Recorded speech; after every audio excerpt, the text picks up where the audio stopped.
Well, hey there, folks, and welcome to the Jason Wright Show. Today, I've got a great episode for you. I am joined by Derin McMains. Derin McMains is a former professional baseball player turned mental performance coach. This episode is laden with little nuggets of gold spread throughout. Derin is wise beyond his years, an incredible coach. He takes his clients who are great to exceptional. It is such a good conversation. I actually learned so much from Derin just during the course of this conversation. Look, one of the ways that I am constantly trying to improve is my mindset and how I approach both setbacks, struggles, or just things that I want to get better at. And in this conversation, Derin just throws out all kinds of wisdom. So here's a little bit more about who Derin McMains is.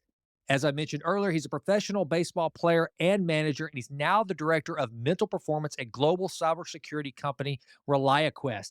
McMains has spent the last decade plus training athletes, executives, and other high performers using mental performance principles to take their game to the next level.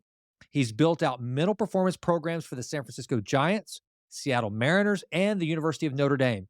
One of the most important skills he teaches is a simple yet not so easy one.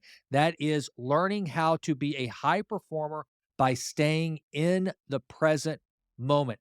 Like I said, this conversation is just filled with incredible little pieces of wisdom from Derin. It was so awesome to have him on the show. I know you're going to enjoy this conversation.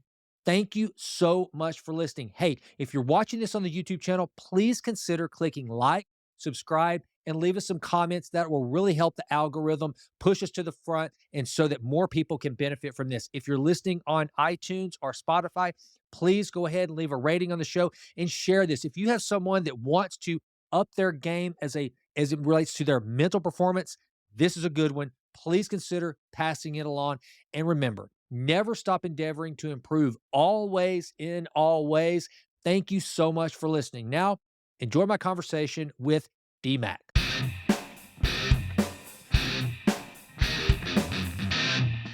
All right, Derin McMains, welcome to the Jason Wright Show, brother. How you doing? Hey, I'm doing great, man. Thanks for having me, for sure. It is such a pleasure, and we're going to be talking about one of my favorite topics, which is mindset, how to improve it. I know that's your wheelhouse, and what I'd like to do to start this off, and by the way, I don't know if I didn't even look to see if you guys would have crossed over. I don't know if you ever played against Brandon Geyer or not, but Brandon was he played with my buddy Josh Tomlin for the I think they were on the back then the Guardians. They were the Indians at that time. That's where they played together.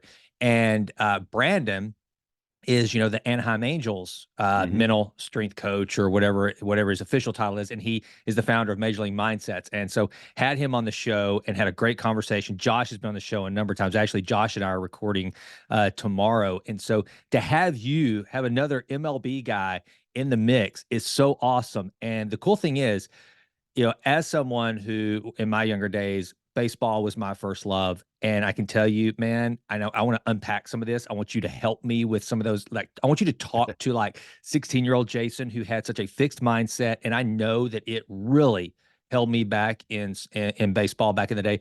I want to cover some of that. But Sure. anyway, teeing that up as a former MLB player, kind of walk us through a little bit of your background into the league, and then how you evolved from professional athlete to now coaching probably one of, well, according to Michael Gervais, about 90% of the success between, the guy that wins the championship and the one that doesn't is mental aptitude and strength. So kind of how has your journey started and brought you to this place where you are now on the Jason Wright Show, brother? Sure, yeah, thanks for that, man. Thanks for that incredible intro, and I'll tell you what, I did cross paths with Brandon Geyer, actually, when I was a mental performance coach with the Giants, and it was towards the end of his career, and we had a great conversation. He was thinking about going into this field, so it's been really cool to see him do what he's done and, continue to grow the field, right, and just bring more, great experience, great lessons and principles, and again, just raise the level of the standard at which we all have to operate, right, which is really Right. cool. So, yeah, so side note there, but yeah, man, my career, started in '01, so got drafted by the Giants, played in their organization for a while, and I gotta tell you, I went to major league camp twice as a non-roster invite. Uh, Never played in the regular season though, right? After I had 5 surgeries, 5 season-ending injuries, and so like my ultimate goal was to, obviously play in the major leagues for as long as I can. I failed at that, right? I mean, that's a 20-year goal that you chase from the time when you're a young kid, and to one day go, shoot, I ain't going to do this. And so I remember going in at the end of spring training in 2008 and just saying, hey, uh, I can't play anymore. I'm not very good, right? And so I was a switch hitter. I started switch hitting my senior year of high school. And so my last year playing in professional baseball, because of the shoulder surgeries I had had, I just had to hit right-handed. And that was not fun. I can tell you, and the league knew. They're like, wait a minute, this guy used to be a switch hitter. So now I'm getting wipeout sliders, and baseball just wasn't fun anymore. But credit to the Giants. I mean, I'm really appreciative of them. They said, hey, well, we think you can add a lot of value.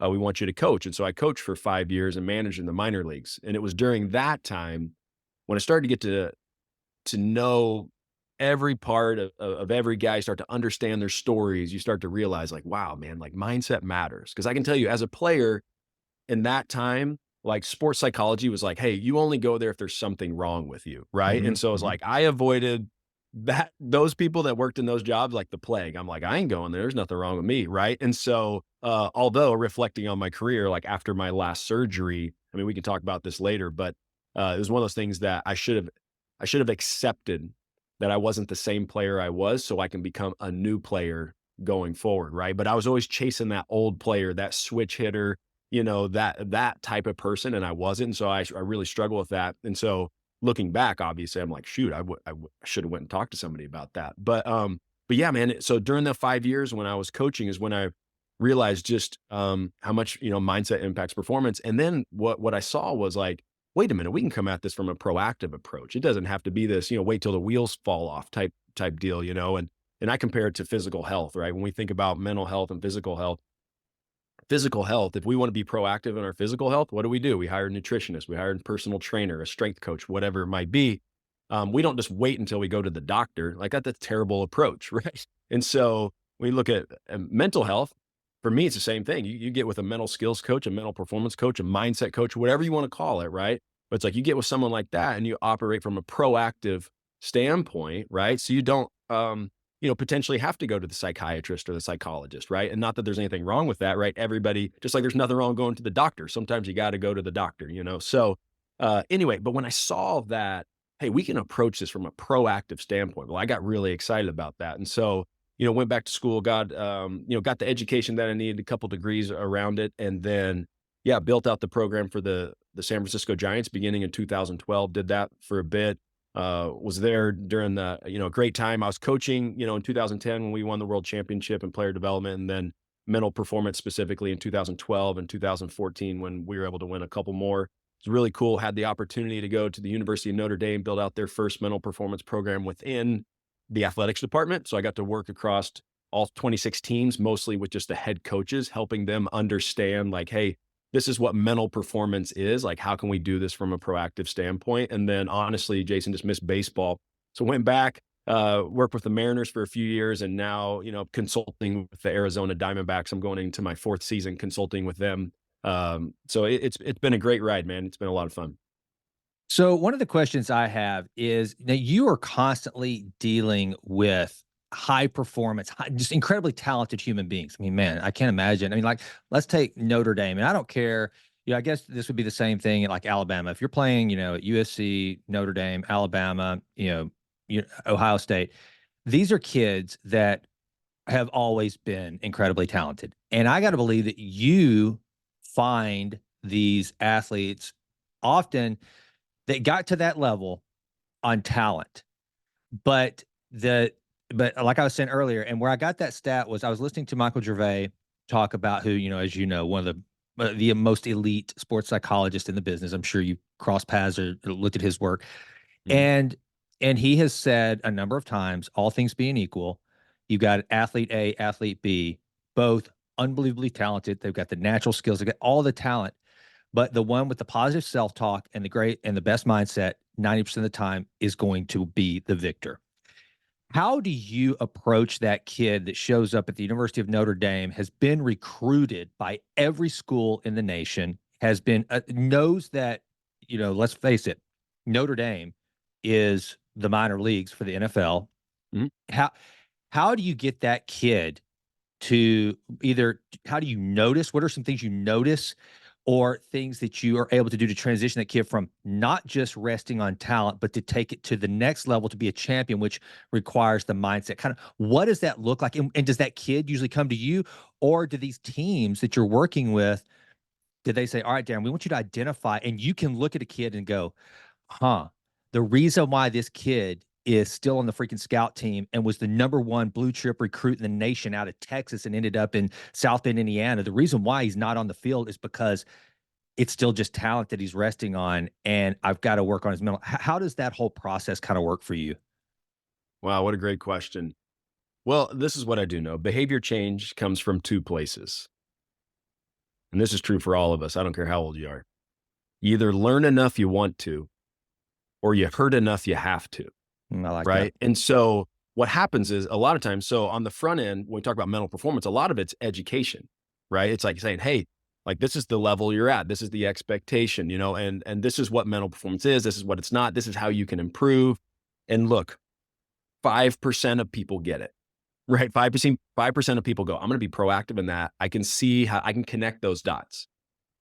Unfortunately, a lot of us hurt enough we have to, right? Where we go, man, I was always the best and I'm not. What in the heck is going on, right? So, and first and foremost, right away, generally, we talk about college athletes, student athletes, they're going to go right to technique, right to tactical stuff, right to skilled, right away to that, because that's what they've always done, right? And there's nothing wrong with that.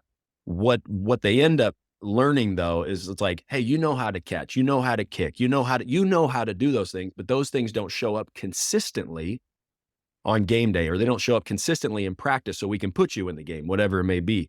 And so the conversation becomes around how can you be more consistent?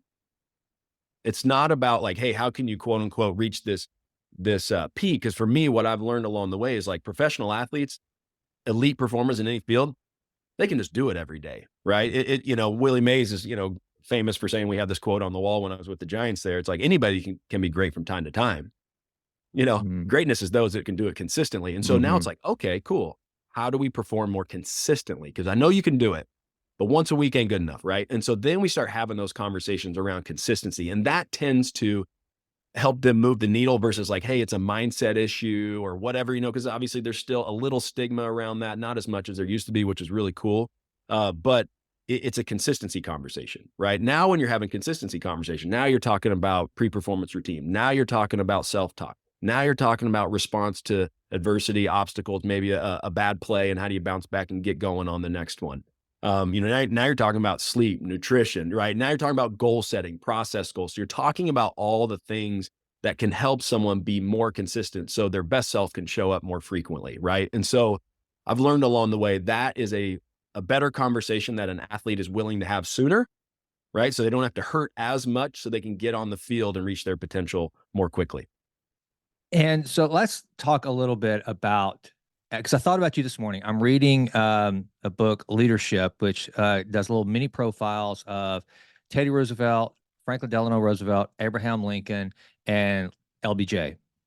And I'm Mm. reading this chapter that I could identify with because, okay, so just this might end up being, I love to take advantage and monopolize my ability to have these really cool people like you on the podcast and leverage them for my selfish benefit. So I may sneak in a little mental coaching deal for Let's me go. while we're Yeah. here. So, All right. so I'm reading about LBJ, how he lost his first Senate race and was just destroyed. I mean, couldn't get out of bed, went into he literally went into a depression. And then you got Abraham Lincoln, who, whenever he lost his first race, he was so incredibly grateful for winning his own home constituency. Even though he lost all the others, he was just, all he focused on was the people that are closest to me. They respected what I was trying to do. And he had bouts of depression, but it never stopped him. So Teddy Roosevelt is somebody who, he goes home one day and finds his wife who's giving birth and his mom sick. They both die within hours of each other. And instead of letting it just defeat him, it forced him out of politics for a little while. But that's when he goes out to the Badlands and just immerses himself in danger and the frontier and being kind of developing into the Teddy Roosevelt that we know. FDR, he all of a sudden starts dealing with polio. And what does he do? He just fights and fights and fights to try to come back, one day and to walk and ultimately become president of the United States. So I'm reading these stories, but the one that I could most identify with was LBJ, because it even the author even says that LBJ always took his defeats as he was a failure. It wasn't a Mm, failed campaign. He was a failure. He had been rejected. So for someone like me, and that was me, every time I failed at something, I was a failure. It wasn't that I just failed. So it took me forever to actually start to live out that quote of Zig Ziglar's, which is failure is a place in time. It's not an identity, something to that effect. And so when you are when you first are you able to kind of identify with your athletes and now your corporate clients or anybody that you're dealing with when they've got this fixed mindset that you're trying to transition them from getting past just because you failed doesn't make you a failure. It just means it's something you did, and getting right. them to try to enjoy so that they can consistently, because especially with athletes, I mean, dude, you got people going to the plate every free. I mean, how many, 162 games a year, an average of what, 3 at bats, whatever that comes. I don't Yeah. even know what those stats are. But that goes back to that Willie Mays thing you're talking about, that consistency to stop every single time you come up. It is a new challenge, a new day. It's not a failure that struck out the last at bat. It's a whole new competition against that pitcher this time.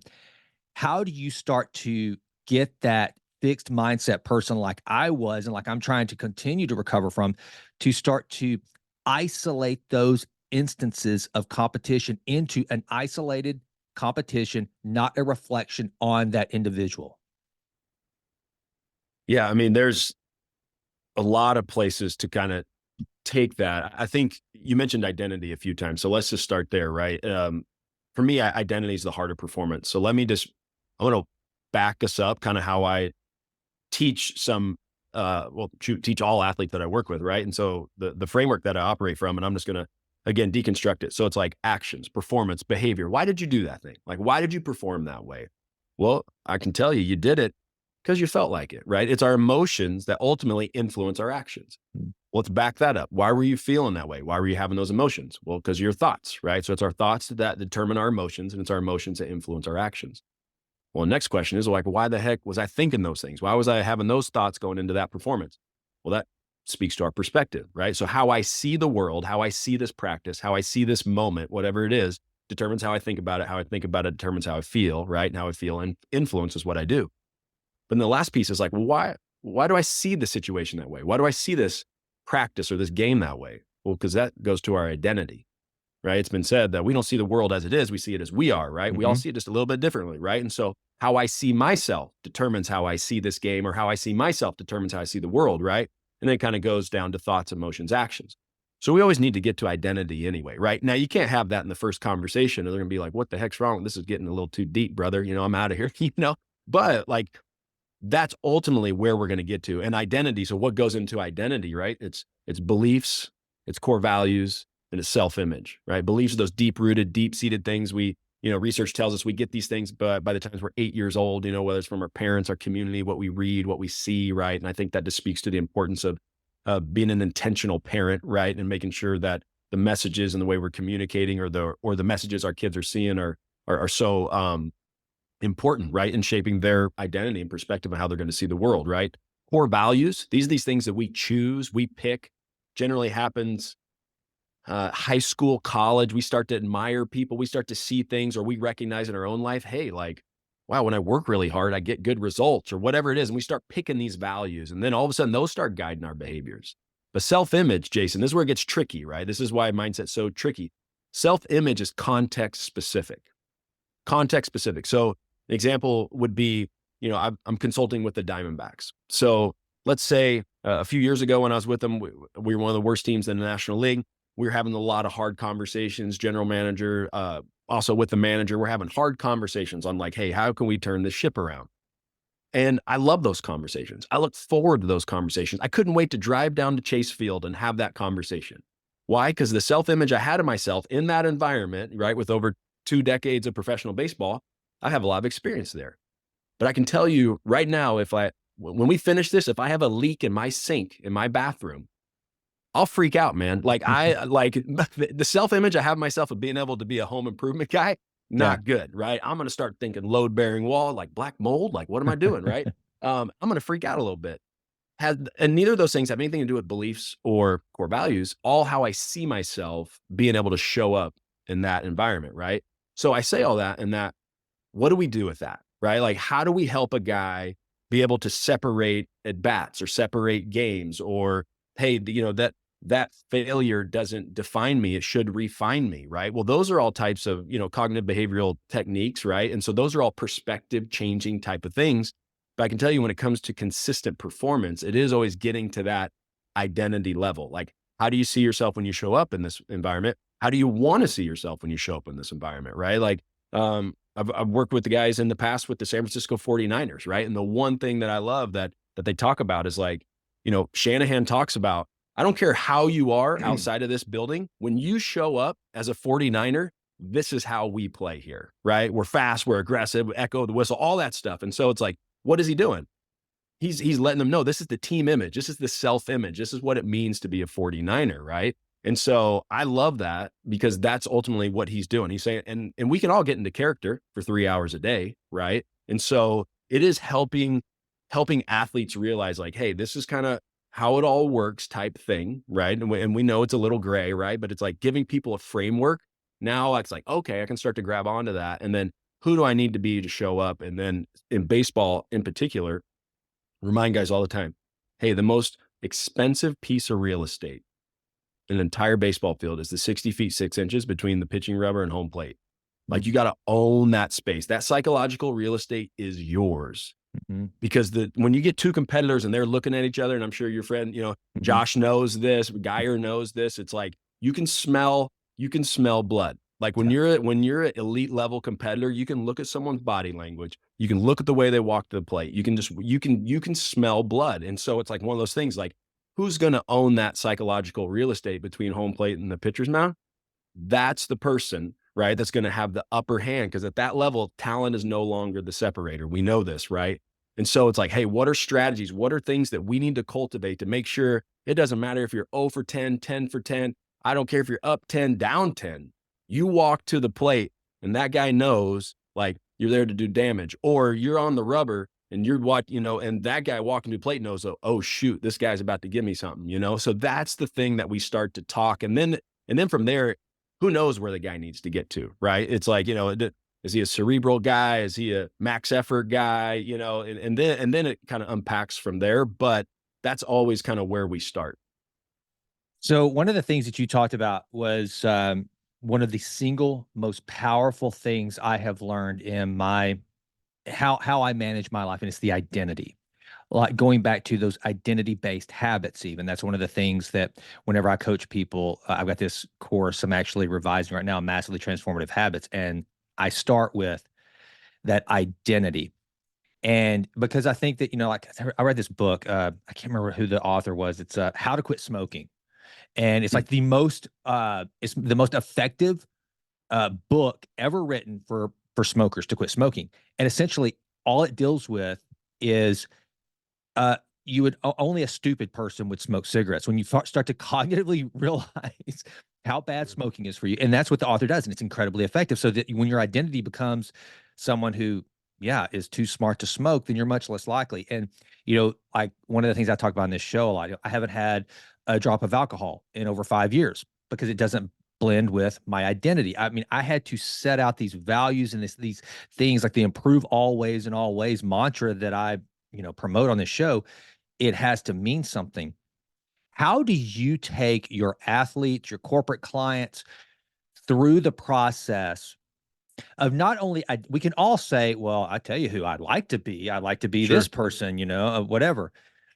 And I guess that's probably where some of it starts, but how do you take them through the process of really peeling back and helping them discover who they are? I mean, like Carl Jung, I mean, that's one of the things, the shadow self, that some part of the shadow is suppressed, and that's a good thing, but there's also this shadow that you've never let out to be who you authentically are, to really hone some of your authentic skills. And I got to imagine if you're talking to an athlete and you're talking about Carl Jung, they're probably going to be like, dude, Derin, what the hell are you talking about, brother? Yeah, totally, So totally. But how do you start that process? And for this audience, I mean, speak to them about, hey, if you're struggling to stop drinking, stop smoking, stop eating so much, not performing the way you want to at work, let's peel this back and let's kind of discover who you are at your core so that we can then start building the actions and habits to carry to those moments of competition. Well, again, whether it's the Yeah. workplace, whether it's competitive, how do you start to build that person and help them truly identify their true identity? Yeah. Well, first I start with, hey, who you want to become is far more important than who you are. I So love let's that. just start there, right? That's So awesome. so I think because a lot of people are trying to discover themselves instead of like invent themselves, right? And look, like we all have stuff from our childhood. We all have stuff that people have said to us. We've all failed along the way that does impact us going forward for Wait a minute, sure, Darren. right? That was so much profound. I don't want to let that go. That Sure. was badass, dude. That was gold. People are trying to discover themselves as opposed to invent themselves. I take that, and you correct me if I'm wrong, because I think that is so awesome. They're just kind of bumbling through life, Yeah. hoping that they'll finally the magnet will match with the polar opposite and click. And oh, so this is what I was supposed to do all along. Okay. And if that doesn't work, they keep going through life just trying and trying, failing and failing. Whereas what you're saying, if I'm hearing you correctly, is if you first decide what you actually want to become, then you can start to build yourself into Yeah. that character, that persona. That, man, I'm sorry to interrupt you, but that is such valuable gold for to because I've never heard it described like that. And I'm probably that way. Dude, I was a job hopper the first 6 years of my career out of undergrad. I think for that reason, I'm just trying to discover what I'm good at. I'm trying to discover Sure. something that matches my personality instead of saying, wait a minute. And it wasn't until that point that I finally decided, wait, I'm an entrepreneur. I want to go buy a business. I want this sort of life. And everything changed. So gold, dude. So anyway, continue, man. That was just Oh, awesome. yeah, no, thanks. But yeah, but again, that's generally where the conversation starts, right? It's like, who do you want to become, right? And it's like, and again,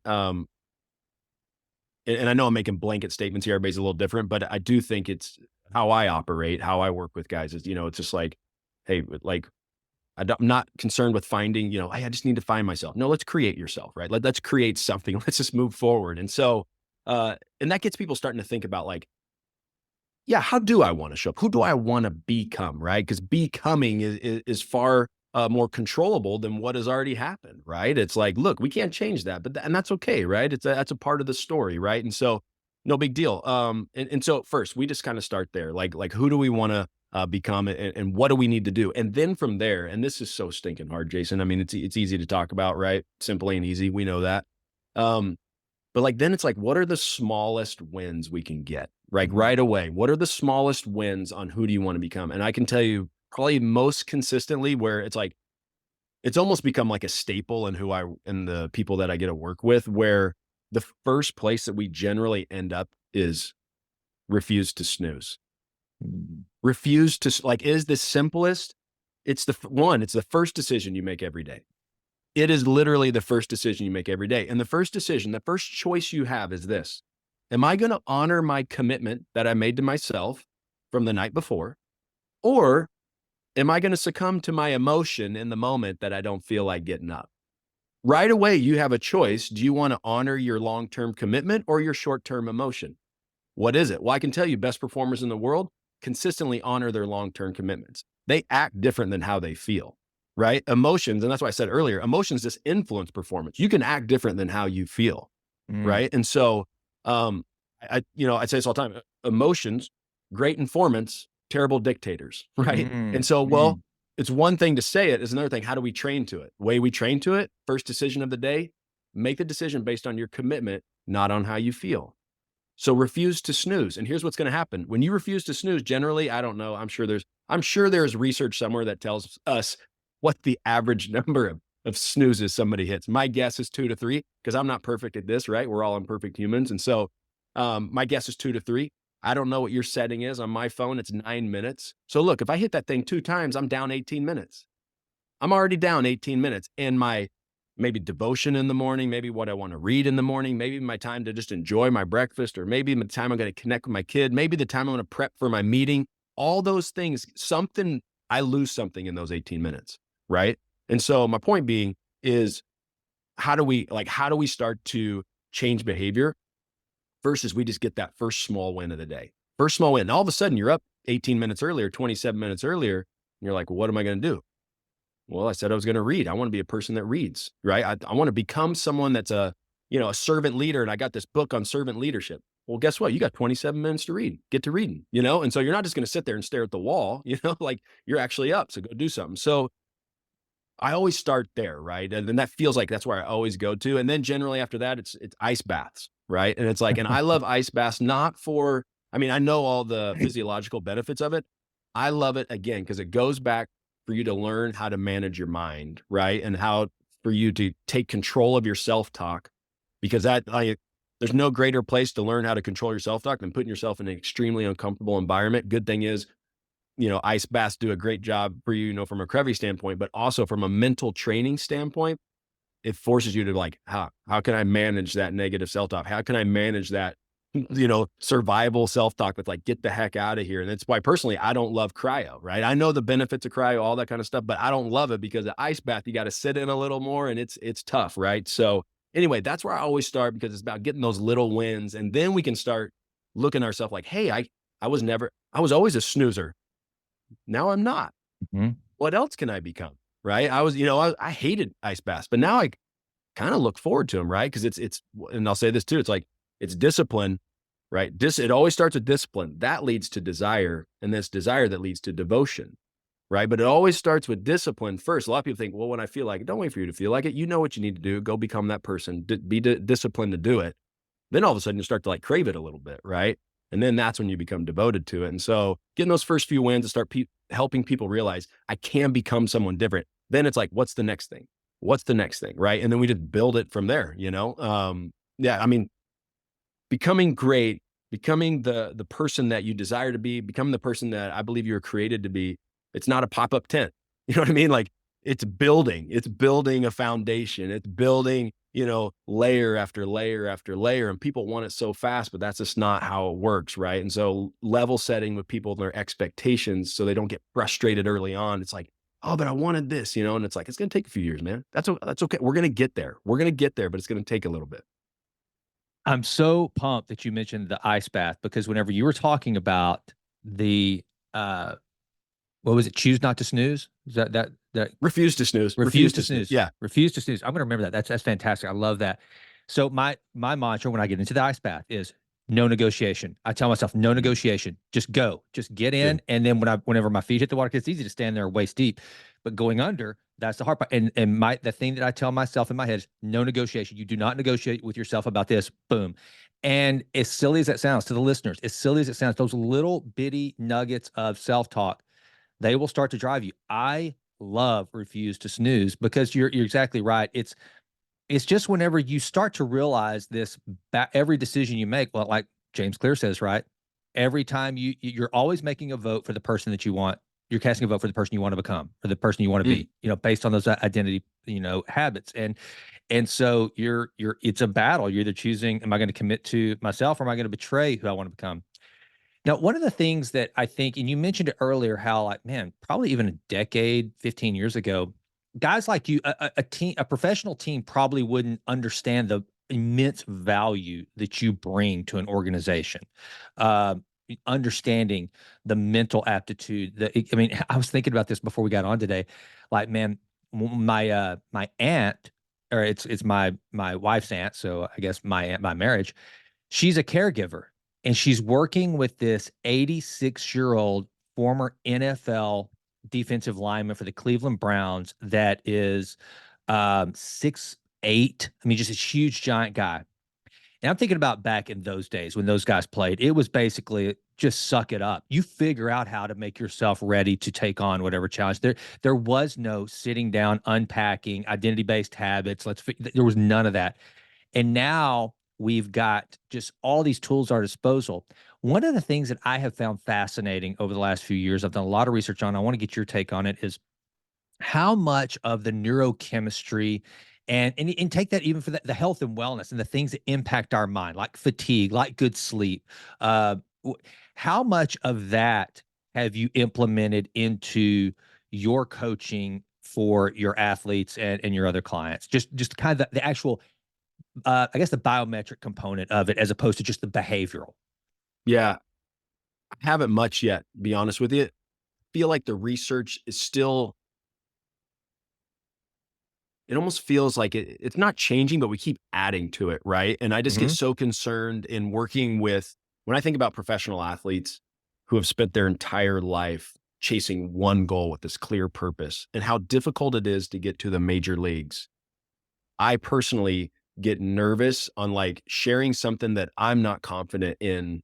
Mm. Right, and so I always just like again, I love where it's going. I'm excited, like, and I'm trying stuff out, when I was at Notre Dame, we actually had a budget to try that stuff out, and so it was cool to see a lot of the stuff that was coming in, and now that sports science, right, organizations are hiring more sports scientists, which is like, I let them do their thing, like, those are the ones, right? But I guess I haven't seen enough, Jason, where I feel confident enough to really talk about it, right? I mean, we know the importance of like dopamine and all that kind of stuff. Sure. And so, like I do talk about like, hey, the importance of dopamine, how it makes you feel good and then you crave it more. Good. Well, how do I get dopamine? Well, that's the importance of defining success, right? And taking control. Because if you don't define what good looks like, so I guess it's probably leading to like how I use quote unquote neurochemistry around defining success is like, hey, this is what dopamine is. This is how it works.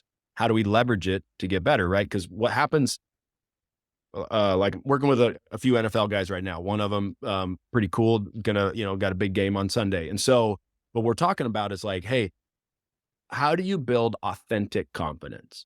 Like Mm. real confidence. Because what happens when you get close to performance, we all know this for anyone that's ever stood in the batter's box or been out there, in the arena, self-doubt shows up. That's normal. It is 100% normal. If you don't have it, I question you, right? And so I just question your awareness. But here's the difference maker is you have to have hard-earned evidence that you're ready for this moment to quiet that negative self-talk, right? You can't fake it. And so where does authentic confidence comes from? Well, it comes from intentional, you know, practice during the week. It's on purpose with purpose practice defining success. Because what happens if I go, hey, success for me today is like working my hands on stopping the run and alignment when I'm going up against this offensive alignment, we'll call it, right? If that's success for me today, that's what I'm going to work on. And I want to make sure I get a specific move down where I can swipe and get to his right. Okay, you define success for the day. When you do that, because I know you will, you're intentional. When you do that, guess what? Dopamine. Now you feel good, right? So now imagine that you build that up in every period of practice in football, right, or baseball, whatever it is, in batting practice, whatever it is. You build that up. When that voice of doubt shows up, no, you have harder evidence. You're like, no, I did this on Tuesday, did this on Wednesday. But if you're not intentional in practice, defining what success looks like, when that voice of self-doubt shows up, you're going to go, did I do enough? I never defined enough. I don't know if I did enough. And now all of a sudden that gets a little bigger. And now all of a sudden there's hesitation. And that's the difference between winning and losing. Right. And so it is, again, just from a dopamine perspective, right? It's like, how do we build authentic confidence? It's just doing things intentionally on purpose, with purpose, building up to competition, knowing that it is normal for that voice of self-doubt to show up. So what can you do to build the voice of reason to be like, nah, man, I got this. Let's go do it.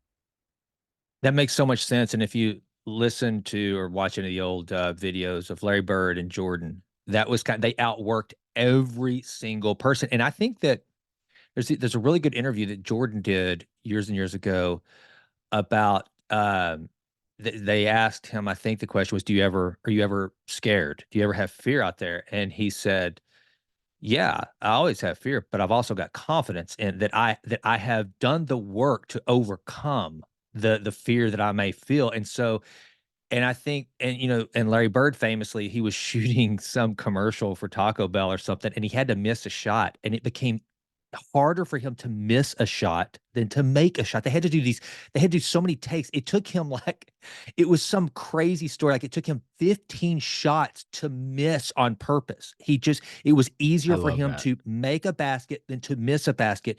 And then I think it was, Went during the first Dream Team Olympics. Yeah, this was what's the guy? He's the international sports ambassador for Nike now, or basketball ambassador. One of the most I'm drawing a blank. I'll figure it out.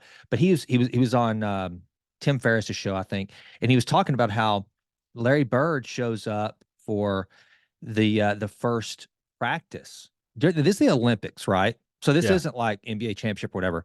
And they finish practice, and Larry Bird asks this guy who was coaching the team. He said, "Can I get a ride back to the hotel later? I'm not going to leave on the bus."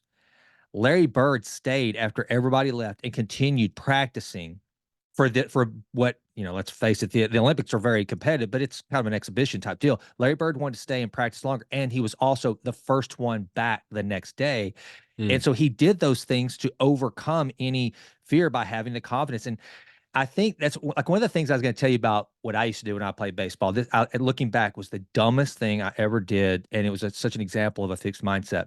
I remember it was my junior year, and first of all, I was a right-handed hitter, and Ken Griffey Jr. was a left-handed hitter. But man, as was the case, like Will Clark and all you guys that can hit from the left side of the plate, it's just prettier than a right-handed swing. It just, a left-handed batter with a beautiful swing, a flowing swing, especially like Will Clark. God, I used to love. I never understood how, other than his unbelievable vision, he was able to have that long, beautiful swing and make as much contact as he did.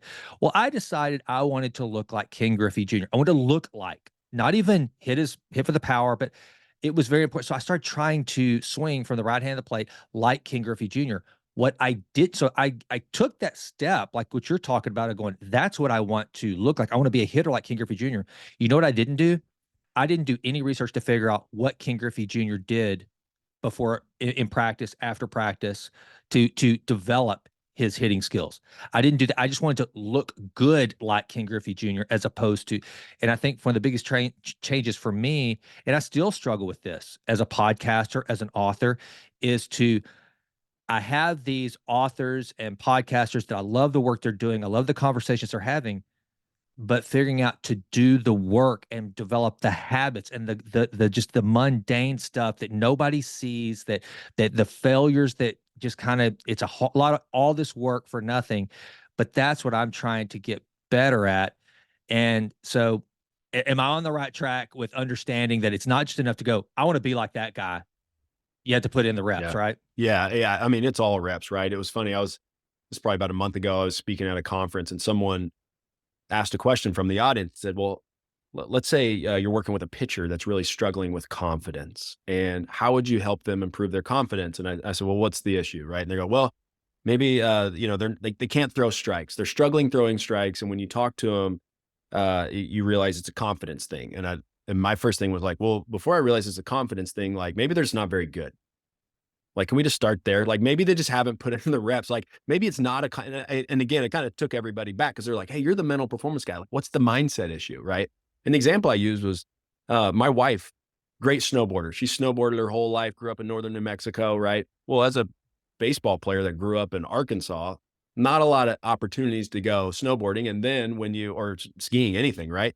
And then when you start playing baseball, you're like, well, I ain't doing that. I'm going to hurt myself. So it wasn't until I got done playing and I was coaching. I was like, hey, let me go snowboard with you. And I can tell you, my confidence was at an all-time low. But you know why it's an all-time low? Because I'm not very good. Really simple, right? And so it's like maybe some people like build your confidence on the bunny hill. And here's what I didn't do. I'm like, I'm gonna ride with you, I'm a big tough guy. I'm gonna figure this out. So I just rode with her to the top and she's like, let's do blue. If you've never gone before, let's just do blue, right? And so she's shredding it. And I'm like, man, I love this woman, right? And then I go and Jason, I'm like dripping sweat. It took me so long. Like I'm like snow plowing, I think they call it, all the way down. I was up and down. It was ridiculous how long it took me. Right. And it's a competence issue. It's not a confidence issue. Right. And so, yeah, what we're talking about first is like, hey, have you put in the work? And that's, I think, Brandon's work, I'm sure he sees this. And I think one of the benefits of being a former professional baseball player, professional baseball manager, coach, what I get to see sometimes is like, hey, this isn't mindset. This is just straight up, you haven't put in the work. This is a technique thing. Like, you're on your heels. Like, why don't you just get on the balls of your feet? Let's just start there, you know? Mhm. And I think sometimes we want to make it bigger than it is. So it is, um, again, and I hate making blanket statements. So, you know, obviously, because everybody's different, but I do think a good place to always start is like, have you put in the work before we start talking confidence, before we start talking other stuff? What work have you put in? You know, don't show up and say, I have no confidence to go down the black diamond. And I'm like, well, how many times have you been skiing? Never. Well, shoot, let's start at the bun. That's why you have zero confidence, right? Right. So yeah, it is about putting in the work for sure. It's interesting you say that too. That resonates too with guys like, again, Jordan, Bird, Tom Brady. These were not naturally gifted athletes. I mean, yes, Jordan was unbelievable in as he developed. You go back to his high school days where he got cut and he didn't get to go to North Carolina State. He went to Chapel Hill instead. And there was, but these guys just they worked and worked. Don Mattingly, going back to show my age, Mattingly would take 500 strokes off a tee before every freaking game. Yeah. Nolan Ryan would go work out after he had pitched. Dennis Rodman on the bike after, that guy had just a boundless energy.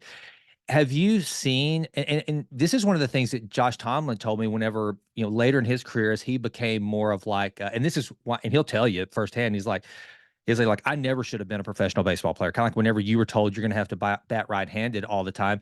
Whenever he was told you're going to pitch, that's all you're ever going to do. You guys, whenever you're growing up, you're good at everything. That's how you become a major league baseball player. I don't care if you're a pitcher. There was a time in your life where when you were in high school, you probably were the best hitter on the team as well. You're just naturally gifted. And he was told, yeah, you're only going to pitch. And he's like, oh, crap. So he had to just do that. But he became a clubhouse leader. And so it's what he's saying. That's why I was in the league for so many years, is that it wasn't because he said the fastest I ever threw a pitch was 86 miles per hour. But I knew how to take these kids and mentor them. And he said, you give me a kid that has some talent, but is not the first round draft pick, did not sign for a big signing bonus. He said, that's the one that's going to come up and be the stud. It's the uber talented player that he said, those are the hardest ones to bring along because they've had so much success.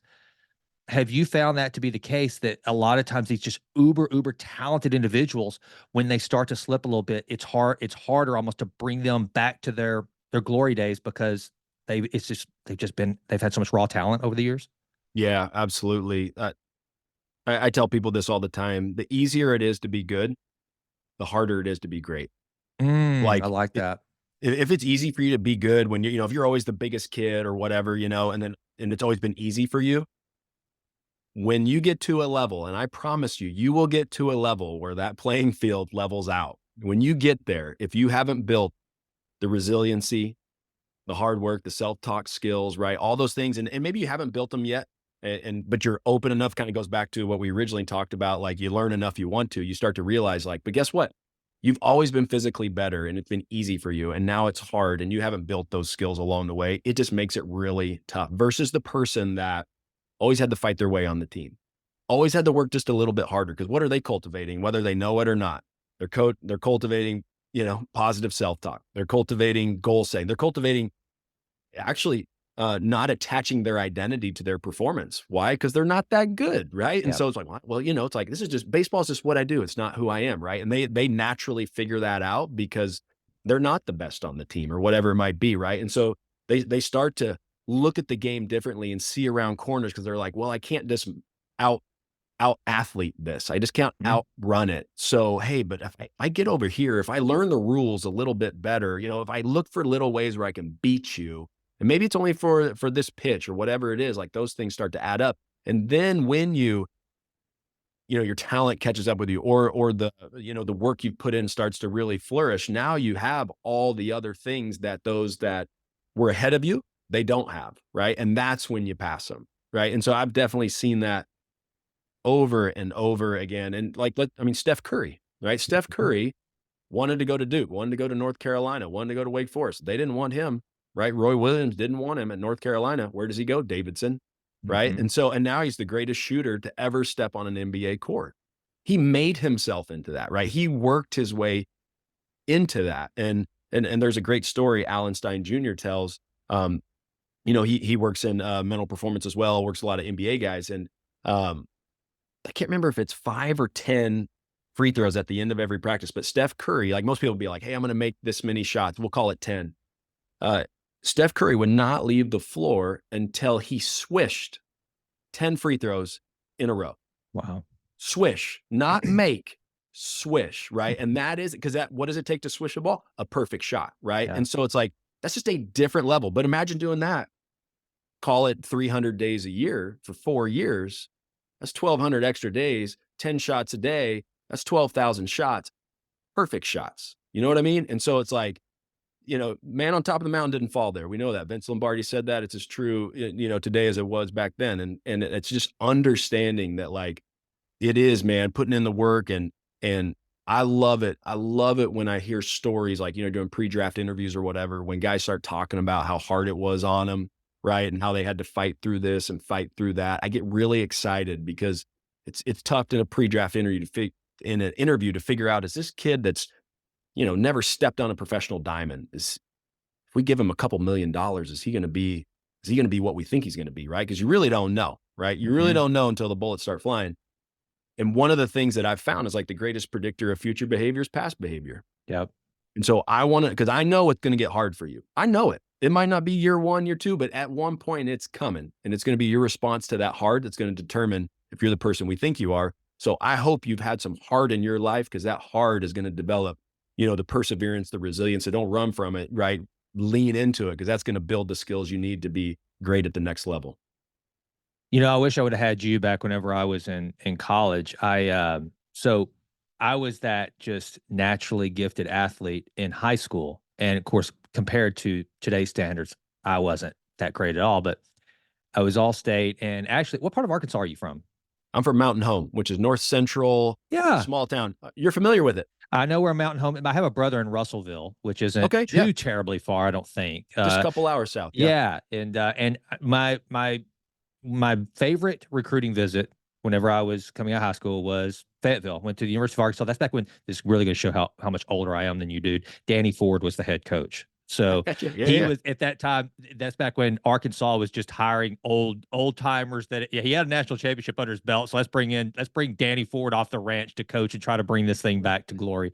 Um, but Danny Ford wanted to offer me a scholarship in the spring instead of the fall, which meant there was no guarantee I was going to get the scholarship, right? And I hated football, Derin. I hated. I played because my dad loved football, but I was a good enough athlete that I could gut it out and be pretty good, but no heart in it whatsoever. All I was doing was counting down the seconds every game. So then I end up taking a scholarship to Stephen F. Austin State University, and my coach and a lot of folks were like, "Why would you go there when I could have gone to bigger schools?" And in my mind, first of all, I was the first member of my family to ever go to college, so Oh, that's I great. I didn't really know. And then two, I was like, well, it's Stephen F. Austin State University. It's Division One, 2A. Nobody really cares about football. I can gut it out another 4 years. It's the only way I'm getting to college. I'll go. And brother, even at that level, that lack of heart, it wouldn't do it for me. I was out, Yeah. and I had to have been. I always thought about that. I was probably one of their biggest disappointments of that recruiting class because I was supposed to be so good. They recruited me based on my talent. That what they didn't know was how much I hated the sport.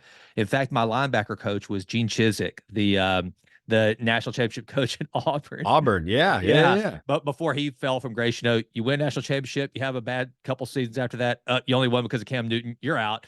But Right. Chiswick was a great coach, and I kept him so pissed off because he saw the talent in me, and he knew I was just didn't have the heart for it.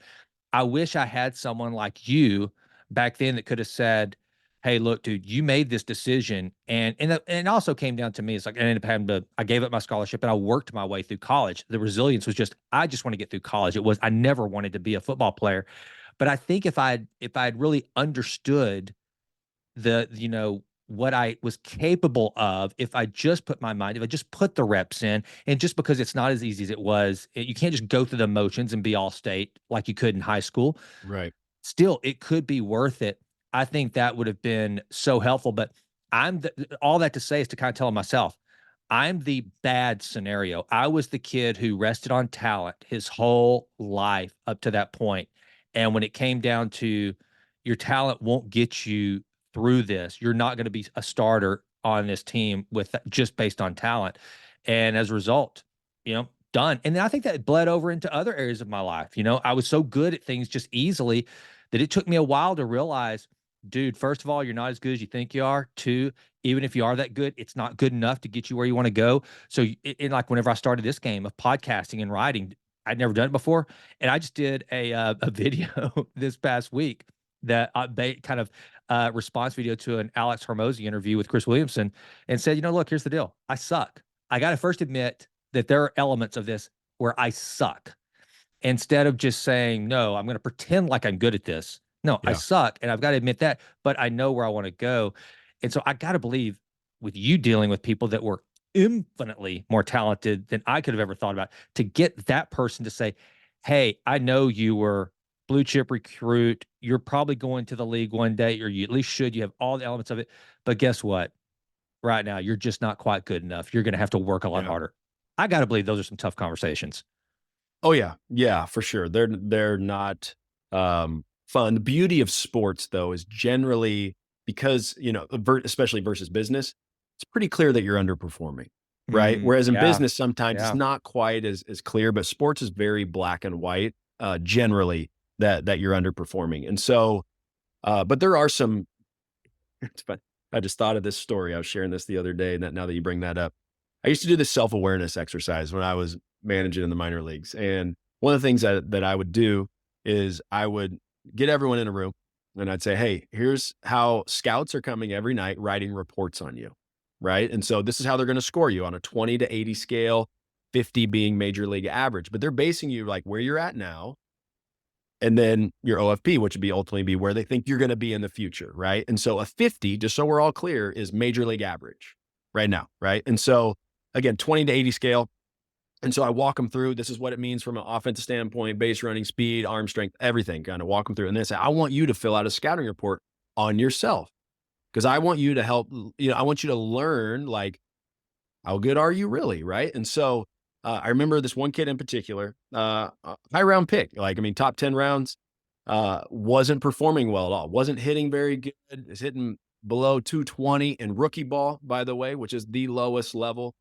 So he's hitting below 220 and he does the exercise and he goes through and he puts himself down as currently an 80 hitter, like an 80, which is Hall of Fame. It's like 330 and above.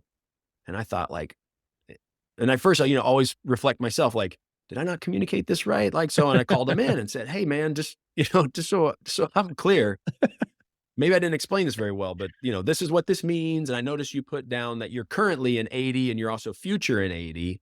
And so that means that what you're saying is right now in this moment, if we put you in San Francisco playing in, at the time, I think Pac Bell Park, whatever it's called, AT&T Park, if you're there right now, you would hit 330. Is that like, that's what you're saying in 80? And he goes, yeah.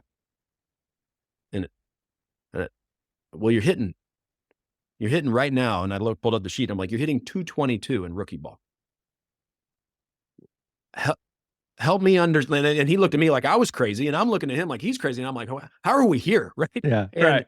And the crazy thing was, Jason, is like, it spoke to our ability to not be able to coach this guy. Mm-hmm. It was because he lacked so much self-awareness. And this is a point where it was staring him in the face. And it was like, well, it's the umpire. We don't get the scouting reports they get. The balls are better. Like the film, we get more film. Like it went to all the things like total victim mindset, total like, and it was crazy. It blew me away. And the sad thing is halfway through the next year, he was released, right? Never got better. And it all started with self-awareness. And I always go back to that where it's like, man, how can I just help paint a clear picture for someone?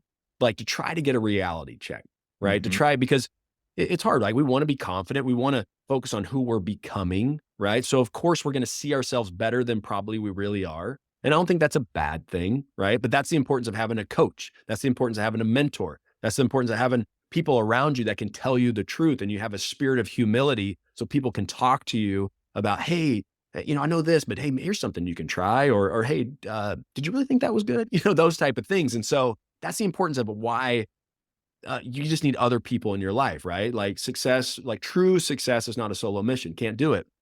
And so, and another thing I want to speak to, you talk about like, hey, I suck. Hey, I get it. I suck. And so one thing when it comes to self-talk, and I learned this from a good friend of mine, Jim Murphy, he talked about the importance of present self-talk versus past Mm, self-talk and mm, how that impacts our subconscious and us going forward, right? So he says, hey man, like when you're working with a pitcher, and I do this now, again, I learned it from him, but like a pitcher might come in the dugout and had a bad first inning. He'd be like, man, I suck today, or I mhm, suck, whatever. And I'm like, no, you sucked. mhm, Like you sucked. Like I'm not going to, yeah, that was a bad first inning, right? Or whatever. But what happens is, and here's what happens with our minds is when we say something in the present tense, I suck, what happens is our subconscious closes up, accepts it as being true, mm, then starts to look for other reasons why you suck versus I sucked, mhm, ending mhm. with an ed, right? Past, it's about the past. What happens after that? Well, if I have goals to get better, our subconscious opens up because we don't want to have that, live in that tension. So hey, I'm going to open up and look for ways to get better, right? And so again, super simple strategy, um, requires a high level of self-awareness, but I think it's just one simple thing that we can start to look at and say like, hey, when you think about focusing on who you want to become versus who you are, and you want to become something greater, then let's make sure when we're maybe criticizing ourselves at times, and maybe we deserve it, right? But it is in the past tense because you are focused on becoming something better. So, hey, if you're going to beat yourself up, make sure it's past tense so you just don't wear it and carry it with you in the present and into the future. I think that's very, very good advice. It reminds me of going back to Carol Dweck and growth versus fixed mindset is that the power of yet. And that's one of the things I've Yeah. started trying to use is I'm not good at this yet. I don't understand this yet. It's just such a freeing way to, and it reminds us that wherever you are is not where you're going. It doesn't have to be where you stay. And so I probably do need to get better at that because I will do that. I will sit there and beat the hell out of myself. I mean, I'm that guy that there's no worse critic of me than me. I'm trying to overcome that. I will say that the thing that I've gotten better is that I won't stay in it. I'll just use it as motivation, and because I'll say I'll follow it up with I just suck at that. I suck. I will do. I sucked. I will Yeah. definitely make that a past tense. I'm going to take that note, and I'll say I'm just not good at this yet. Yeah. And it does make a big difference. Now, one of the things that I wanted to ask you about because this is one of the hardest things. Like I do some individual coaching with more corporate clients, not with athletes, although. Probably going to be working with Josh Tomlin a little bit, but there's something here that I have on my notes. It says, "What are the four components of every coaching conversation?" I wanted to ask you this one because I think that whatever you're going to come at, and I have no idea what you're going to say, this audience, probably not many Major League Baseball players listening, probably not many NFL players, but there is probably a husband or a wife that's trying to take all these principles that are absolutely applicable in everyday life in a relationship or their parents. So what are the four components of every coaching conversation? Let's say that all of a sudden you're not talking to a client that's about to play in the Super Bowl, but you're talking to a husband and wife or a mom and dad that are trying to be the best mom and dad or whoever just out there in a corporate, an executive just got promoted to CEO and they're like, they read all the books. So, what got you here won't keep you here and all that Yeah. stuff. What does that coaching session look like? Yeah. So I kind of divide them into just, again, as you mentioned, four components. First place, let's just start this, starts with accountability, right? Always Mhm. got to start. And accountability comes from, hey, what did you say you were going to do? Whether that was a performance, whether, parenting, it's like you said, you're going to clean your room. Why didn't you clean your room? Could be that simple, right? Or, a CEO coaching uh, a president or a senior vice president, whatever it might be, right? It's like, it always starts with accountability. Start with like, this was the expectation. You either hit it or you didn't. Really plain and simple, right? From accountability, then it gets into like an adaptability part of the conversation, meaning adaptable, meaning like, what do we need to change going forward? And this is where you start asking questions, right? And like the best coaches are the best question askers, right? And so it's like, then you start asking questions. Hey, well, why did you or why didn't you? What are some things you tried? What are some things we should try next time, right? And you're just having that conversation because at the end of the day, you got to coach yourself, right? And so you're trying to raise the level of self-awareness in the individual you're coaching. And by telling someone something, that generally doesn't raise the self-awareness. It's helping them self-discover that. And so the best coaches I've been around ask the best questions. Joey Maffetano, who, most notably, I mean, I think he's been in the game 60 plus years in Major League Baseball. Most notably, he was coaching third base when Kirk Gibson hit the home run off Eckersley, right? Oh yeah, And yeah, so, yeah. yeah. So that's Joey Maffetano. And one thing he would always tell me after I make a mistake or whatever. He'd say, "Hey, if you could do that differently, what would you do?" He'd ask me right away, right? Mm. Because it's like, he knows the answer. He's been in the game at that point forever, right? I mean, 40, 50 years at that point. He knows the answer. But you know what's more important? Do I know the answer? I'm the one Mm. on the field performing. I'm the one doing the stuff. And so he starts out right away. Yeah, there's an accountability piece. I know he's waiting for me. I made an error. I wasn't where I should have been. He's waiting for me. That's the accountability piece. Hey, if you could do that again, what would you do differently? And then based on my answer would be where he would go. If I knew, he'd be like, all right, let's make sure you do that next time. If I Yeah. didn't, then he would start coaching me on it. Right. So anyway, so there's the accountable, hold someone accountable. Then it's adaptable, where you're just like, hey, how did we do? What are some things we need to do differently? And then there's helpful, right? I say this all the time. Like, there's a helpful piece of this conversation where, and this might be encouragement, this might be motivating through whatever means you think are best for this person, right? Individually, right? Everyone responds a little bit differently, but it's about based on whatever those things that you came up with on how you can get a little bit better in the adaptability part of the conversation. Let's be helpful and make them feel like they can do the thing, right? It's like belief is so important, and make them feel like they can do it. Might even be break it down into process goals, right? Whatever it means, but there should be a helpful part of the conversation where you are partnering alongside this individual that ultimately is going to be going forward to perform, right? You got to be there next to them. And then the last piece is focus, right? Drive focus walking out of there. And so I encourage some of the business leaders that I work with, say this all the time. It's like, before the person walks out of the room, just ask them, hey, what did you hear and what are you going to do? Mm. Because just because you told them doesn't mean they heard it. More important than what you say is what they hear and what they remember, Yeah, that's right? money. Yep. And can they make it actionable? And so the last piece is driving focus right out of the conversation. What did you hear? What are you going to do? And if they can tell it back to you, perfect. Because then next time you meet with them, you know what the first part of that conversation is? Accountability to the thing that they were focused on, right? Yep. And then the cycle goes again, right? And so it's just, again, I love working in frameworks. I shared the identity, perspective, thoughts, emotions, actions. That helps me. And so that's one thing that I share with coaches. It's like, again, you can call it whatever you want, but I call it from accountable to adaptable to, hey, let's be helpful. And then let's drive focus coming out of that meeting. I think that is all absolutely fantastic. And I guess, DMAC, the last thing I'd like to ask you is, man, have we covered everything that you wanted to cover? Because these are just the things I was curious about whenever I realized who you were and what you were doing, and you were coming on the show. And by the way, dude, thank you so much. I mean, there is so much gold that you just throughout this entire conversation. It's so fantastic. But what have we missed, brother? Is there anything else that we need to cover before I let you go? Man, gosh, great question. And it's like, where could I take that? Yeah, man. No, like, I love this conversation. I really do, man. I Good. really appreciated the thoughtful questions. And, right before we got on here, you said, hey, man, I just want to keep it organic and just wherever it goes, it goes. And we did that. And I thought it was a lot of fun. So no, man, this was great. I really appreciate you. All right. Well, if that's the case, then let's just end this coaching session. I hope what you've heard is I thought it was fantastic as well. I heard that it was fantastic, and I'm hoping that you will commit to coming back on the show again. I'd love to have you back, and I'm going to hold you accountable. That I'll bug you till you get back on here. That'd be great, man. I would love that. I really enjoyed this. And yeah, I hope your listeners did as well. All right, but how can people find you and keep up with you and reach out to you if there's any corporate clients? I mean, a lot of entrepreneurs, a lot of business leaders listen to the show because it is about health, wellness, performance, and entrepreneurship. So, how can people get in touch with you? Instagram, socials, whatever. Yeah, sure. Yeah. The thing that I'm trying to get better at, talking about getting better, is just being more active on Instagram, right? My handle is DMAC_mindset. And I can tell you, people are pushing on me, hey, you need to be more active. So I have been doing a better job of that. Best way to get a hold of me there is just DM me through Instagram, right? Also on LinkedIn, Derin McMains there. Got a couple podcasts as well, right?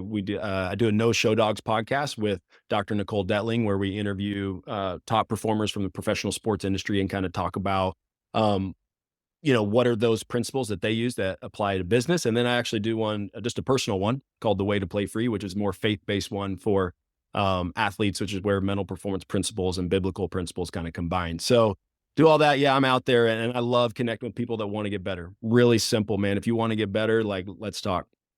I love it. All right. Well, DMAC, thanks for joining us on the Jason Rice Show, folks. He's DMAC. I'm Jason. And never stop endeavoring to improve. Always and always, we are out.